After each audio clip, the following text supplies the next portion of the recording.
Bienvenue dans un tout nouvel épisode Santé et Bien-être, le podcast d'Aesio Santé. Aujourd'hui, nous allons mettre en lumière les aidants. Les réponses apportées vous permettront de mieux comprendre leur quotidien et les solutions existantes. Notre expert invité, Julie Ciseaux, psychologue à la plateforme de répit et d'accompagnement des aidants de personnes âgées en Ardèche, nous partagera des informations et conseils pratiques au sujet des aidants.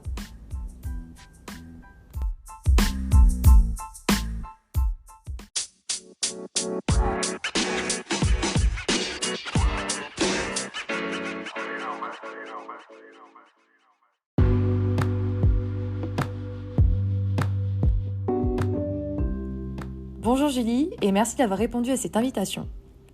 Pour débuter cet épisode, pourriez-vous nous définir ce qu'est un aidant ?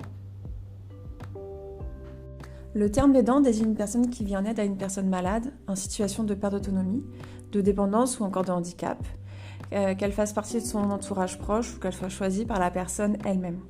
Ce travail d'aidant, il peut être effectué seul ou à plusieurs, lorsque par exemple plusieurs membres de la famille se relaient à domicile, mais également en complément du travail d'un professionnel de l'aide à domicile comme une auxiliaire de vie, des aides-soignantes, des infirmières. L'aide apportée par l'aidant, elle peut être de nature très variée.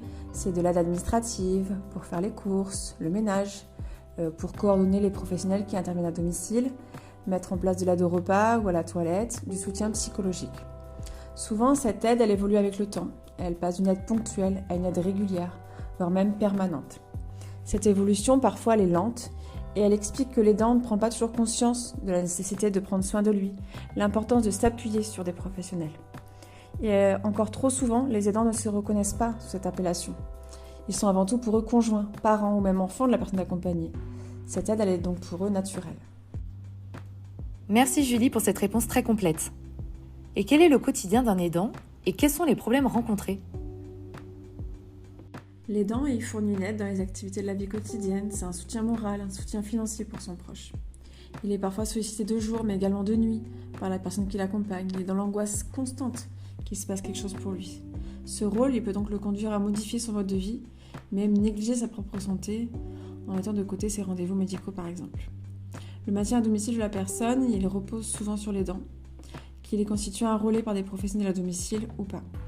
Si les aidants ils constituent pour leurs proches un support fondamental, ils sont souvent prisonniers d'une situation pour laquelle ils n'ont jamais été préparés, à laquelle ils se résignent souvent sans demander de soutien. C'est pour eux un devoir naturel en tant que conjoint d'aider son épouse ou d'enfant d'aider son parent. Les principales caractéristiques d'un aidant sont son investissement, sa polyvalence. Mais à force de se démultiplier, d'improviser, de s'adapter, il s'expose à un épuisement physique et psychologique, dans une solitude, un isolement, ou une non-reconnaissance de la famille. Les principales difficultés qu'expriment les aidants, c'est des situations de conflit avec la personne aidée elle-même ou avec les autres aidants, le plus souvent notamment lorsqu'il y a une décision qui est importante à prendre, comme un placement en établissement. Les aidants se retrouvent souvent seuls dans l'aide qu'ils apportent à leurs proches, notamment quand c'est un conjoint dont le couple n'a pas d'enfant. Mais également, ils estiment qu'il y a un manque de solutions lorsqu'ils sont malades, qu'ils doivent s'absenter et que leur aidé se retrouve seul à domicile. Il y a un impact négatif sur la santé, sur le moral et sur la vie sociale pour de nombreux aidants qui renoncent souvent à avoir une vie sociale, à avoir leurs proches, mais également à partir en vacances, car ils n'ont pas de relais pour leurs proches lorsqu'ils s'en vont. Il y a également une difficulté pour eux à s'identifier comme aidants. Ils sont perçus comme un secours naturel par leurs proches, mais également par la société. Et ils ont un besoin d'information qui n'est pas toujours assouvi sur l'évolution de la perte d'autonomie de son proche, sur les aides auxquelles ils peuvent prétendre pour se faire accompagner, aider dans l'accompagnement de leurs proches dans les meilleures conditions. Merci beaucoup pour ces éléments de réponse, Julie. Pourquoi est-il essentiel, en tant qu'aidant, de prendre du recul et de s'accorder du répit ? Quel que soit son âge, sa situation et les difficultés rencontrées par son proche, le rôle d'aidant est un engagement et un facteur de risque important pour sa santé. Fatigue physique, manque de temps, aider un proche en situation de handicap ou de dépendance peut être vraiment éprouvant pour l'aidant. Dans près d'un cas sur deux, l'aidant il déclare une maladie chronique et se retrouve confronté à un risque de mortalité de 60% dans les 3 ans qui suivent le début de la maladie de son proche. Plus grave encore, un tiers des aidants meurent avant la personne qu'elles aident, âgée de 60 ans ou plus, usées physiquement et psychiquement. Dans ce contexte, le répit est plus que nécessaire.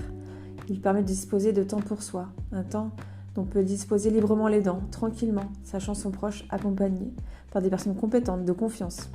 C'est l'occasion de prendre soin de sa santé en se rendant à des rendez-vous médicaux, mais également de disposer d'un temps de repos, de loisirs. Se rappeler que l'on est aidant, mais pas seulement. Avoir du temps pour concilier ses contraintes d'aidant avec sa vie personnelle et professionnelle, bien souvent mise de côté. Préserver sa santé, son couple, sa famille, ses amis, ses passions. Le temps de répit, il permet d'avoir plaisir à retrouver son proche après cette parenthèse. Elle permet également de partager avec lui autre chose qu'un quotidien régi par la maladie, le handicap, les soins. Il permet également de faire un pas de côté sur sa situation d'aidant, de réfléchir à ce nouveau point de vue, aux solutions qui pourraient être envisagées pour retrouver un équilibre. Enfin, avant de terminer cet épisode, comment se faire aider ? Des solutions existent pour soutenir chaque aidant dans son parcours particulier et lui apporter, en fonction de ses attentes et de ses besoins, qui diffèrent de ceux du proche accompagné, les clés pour faire face aux difficultés qui peuvent être rencontrées. Le répit, il peut représenter un temps de rupture dans un quotidien parfois éprouvant, mais aussi une démarche d'accompagnement global et continu. Il peut être organisé au sein d'un lieu de répit, d'un lieu d'accueil temporaire ou facilité par la présence d'un aidant professionnel ou même bénévole au domicile. Il existe plusieurs catégories de solutions de répit. Malheureusement, insuffisamment informés, trop souvent démunis, la majorité des aidants ne savent pas où s'adresser pour en bénéficier. Il existe l'accueil de jour, qui est destiné par exemple aux personnes âgées vivant à domicile et qui propose des accueils à la journée, une à plusieurs par semaine, afin de stimuler les capacités cognitives et contribuer au maintien à domicile dans les meilleures conditions.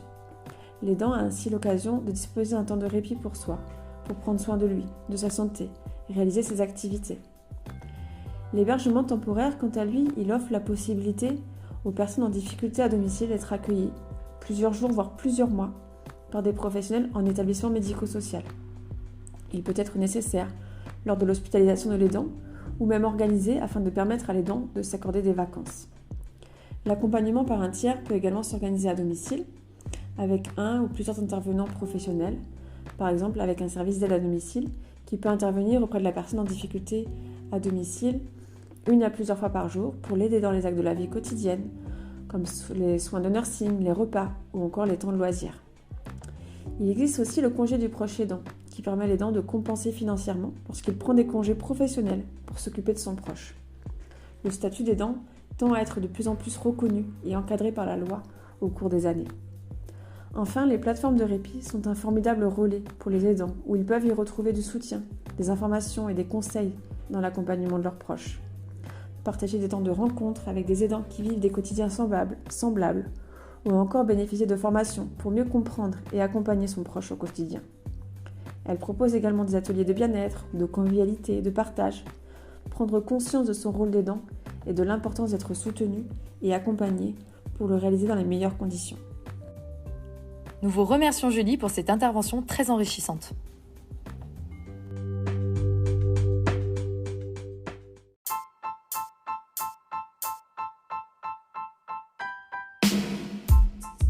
Nous terminons cet épisode en vous remerciant de votre écoute. Nous vous encourageons à prendre des mesures pour améliorer votre bien-être. Prenez action dès aujourd'hui pour des résultats durables. N'oubliez pas de vous abonner pour ne pas manquer nos futurs épisodes qui exploreront d'autres facettes de la santé et du bien-être. Si vous avez aimé cet épisode, faites-le savoir en le partageant à vos proches pour qu'ils puissent eux aussi profiter de ces informations précieuses. C'était Santé et Bien-être, le podcast d'Aisio Santé. Merci.